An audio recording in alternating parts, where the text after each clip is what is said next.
2, 3. Assalamualaikum warahmatullahi wabarakatuh. Di sini kami akan sedikit menjelaskan tentang kerajaan Islam di Indonesia. Lebih tepatnya 3 kerajaan Islam di Indonesia. Yang pertama yaitu Samudra Pasai, yang kedua yaitu Aceh Darussalam, dan yang ketiga yaitu Kerajaan Pajang. Yang pertama yaitu Kerajaan Samudra Pasai. Samudra Pasai merupakan kerajaan Islam pertama di Indonesia. Diperkirakan berdiri sekitar awal abad pertengahan abad ke-13 Masehi. Sebagai hasil proses islamisasi daerah-daerah pantai yang pernah disinggahi oleh para pedagang muslim sejak abad ke-17 Masehi. Dan seterusnya. Raja pertamanya adalah Malik As-Saleh, penguasa Samudra Pasai bernama Merak Silu yang memeluk agama Islam atas ajakan Syekh Ismail. Syekh Ismail adalah seorang dai dan utusan Syekh Mekah dan datang melalui Malabar. Setelah memeluk agama Islam, Merak Silu menggantikan namanya menjadi Malik As-Saleh. Raja Samudra Pasai ini memperistri putri kerajaan Perak yang bernama Ganggang Sari. Sehingga adanya perkawinan kedua kerajaan tersebut menjadi kekuatan besar untuk menyebarkan dakwah Islam di Sumatera dan daerah-daerah sekitarnya. Menurut para sejarawan, bahwa Samudra Pasai bukanlah kerajaan Islam pertama di Nusantara, karena sebelumnya telah berdiri kerajaan Perlak dan Aru. Kerajaan Samudra Pasai berada di pesisir timur Laut Aceh. Ibu kotanya ada di muara Sungai Pasangan. Terdapat 2 kota besar yang terletak berseberangan di muara Sungai Pasangan, yaitu Samudra dan Pasai. Dalam catatan Ibnu Battuta pada tahun 1345 menyatakan, ketika Ibnu Battuta singgah di Pasai, raja yang berkuasa bernama Malik Al-Zahir. Ibnu Battuta menganggap bahwa raja itu benar-benar menunjukkan citra sebagai seorang raja muslim.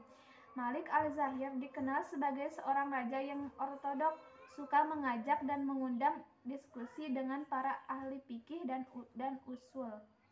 usulnya, sehingga istananya ramai dikunjungi para cendekiawan dari berbagai negeri. Ia mengadakan hubungan dengan dunia Islam, diantaranya dengan Persia dan Delhi.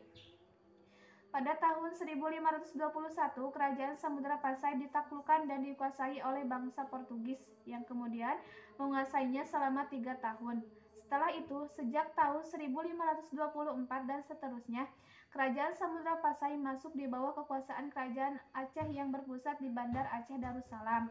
Kerajaan Aceh didirikan oleh Sultan Ali Mughayat Shah pada awal abad ke-16 Masehi. Ia memerintah antara tahun 1507 hingga 1522 Masehi. Di dalam catatan sejarah, Pulau Sumatera merupakan awal mula syariat agama Islam di Nusantara. Dari Sumatera inilah Islam berkembang. Islam mengembangkan sayapnya, dakwahnya ke seluruh penjuru tanah air, sampai akhirnya Islam menjadi agama yang dianut oleh masyarakat bangsa Indonesia.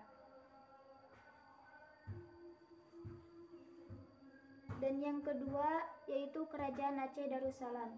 Secara geografis, Kerajaan Aceh berada di Kabupaten Aceh Besar. Berdiri abad ke-15 Masehi, merupakan kelanjutan dari Kerajaan Lamuri oleh Muzaffar Syekh tahun 1465 sampai 1497 Masehi. Raja pertamanya adalah Ali Mughayat Shah. Wilayah kekuasaannya dari Pidie sampai ke Sumatera Timur.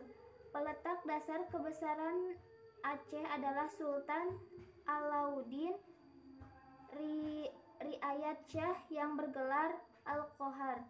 Di antaranya para sultan yang lain, Sultan Iskandar Muda berhasil membawa kejayaan kerajaan.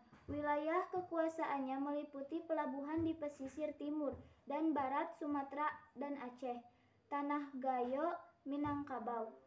Setelah mangkat, digantikan oleh Sultan Iskandar Tsani yang memiliki sikap lemah lembut dan adil. Pengetahuan agamanya maju dan cepat. Sepeninggal beliau dipimpin oleh penguasa yang lemah sehingga mengalami kemunduran.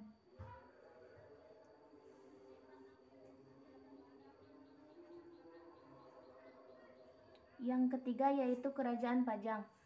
Jaka Tingkir adalah sultan dari raja pertama Kerajaan Pajang yang merupakan kelanjutan dari Kerajaan Demak. Jaka Tingkir bergelar Sultan Hadiwijaya. Setelah mangkat diganti oleh menantunya Arya Panggiri yang juga anak asuhan dari Prawoto. Namun putra Sultan Hadiwijaya yaitu Pangeran Benawa ingin menguasai dan tidak punya kemampuan untuk melawan Arya Panggiri. Ia meminta bantuan Panembahan Senopati penguasa Mataram untuk mengusir Arya Panggiri dan berhasil, dan akhirnya sejak itulah Kerajaan Pajang di bawah kekuasaan Mataram. Perkembangannya selanjutnya, karena pada masa Sultan Agung bermaksud memberontak, maka penguasa Mataram menghancurkannya dan berakhirlah kekuasaan Pajang pada tahun 1618 Masehi. Sekian dari kami, mohon maaf bila banyak kesalahan. Wabillahi taufiq wal hidayah. Wassalamualaikum warahmatullahi wabarakatuh.